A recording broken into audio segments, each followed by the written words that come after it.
आम्ही सगळेजण काल मुंबईलाच होतो, पण मतदारसंघामध्ये कार्यक्रम असल्यामुळे मी मग रात्रभर प्रवास करून आलो. 5-6 दिवसाखालीच आपल्याला सगळ्याला माहिती आहे की मी शिंदे साहेबांच्या सोबत आम्ही सर्व 5-6 जण खासदार सर्व आम्ही त्यांच्या नेतृत्वावर विश्वास ठेवून आणि एक कार्यकर्ता एका कार्यकर्त्यासारखा ट्रीटमेंट देणारा माणूस, खांद्याला खांदा लावून काम करणारा, ज्याला नेता म्हणायची गरज नाही, कार्यकर्ता म्हणून दादा म्हणून काम करणारा माणूस म्हणजे एकनाथभाई शिंदे आहे. आणि त्याचबरोबर आमच्यासोबत खांद्याला खांदा लावून डॉक्टर साहेब तिथं आम्हाला संसदेमध्ये सातत्यानं सोबत असतात. मग सत्तेत होतो तरी, अगोदर विरोधी पक्षात होतो तरी पण कधी वाटलंच नाही की आम्ही कोणतं काही एकोणएकाच्या कधी विरोधात आहेत म्हणून. त्यामुळं आज काल आम्ही सर्वजणांनी मिळून निर्णय घेतला. कारण काय की तुम्हालाही माहिती आहे सगळ्याला, माझं ठीक आहे, पण इथं गोरगरीब जनतेचे कामं कोणत्याच ऑफिसेसमध्ये होत नव्हते, निधी आपल्याला मिळत नव्हता. मग असं आता जसं आता विशालजीने सांगितलं, आता विशालनं खूप सविस्तर सांगितलं की आपल्या इकडला जो भाग आहे, आदिवासी भाग आहे, बंजारा भाग आहे, खेड्या वस्त्या पण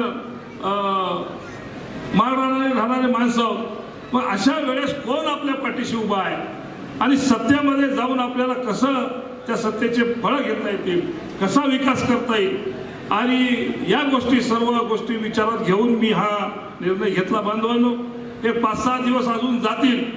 या 5-6 दिवसाच्या नंतर प्रत्येक गावामध्ये येण्याचा माझा मानस आहे आणि प्रत्येक गावातल्या शेवटच्या घटकापर्यंत मी यांना कसा आपल्या सर्वसामान्य माणसाची कामं होतील आणि त्यांना न्याय मिळेल, निधी मिळेल याची खात्री नक्की करेल. बांधवांनो, मी अधिकचा वेळ घेणार नाही, आपल्याकडे येणारच आहे. 7-8-10 दिवसाच्या नंतर मी आपला पूर्ण किनवट आणि माहूर तालुका पिंजून काढणार आहे. बऱ्याच जणांनी आता काही प्रयत्न केला, तो कुठं काहीतरी असं छेडे दाखवणं किंवा काय करणं, मलाही माहित आहे ते किती पाण्यात हातान कोण कोण कसं आहे काय नाही, ते सगळे नसा माहितात मला पण. आणि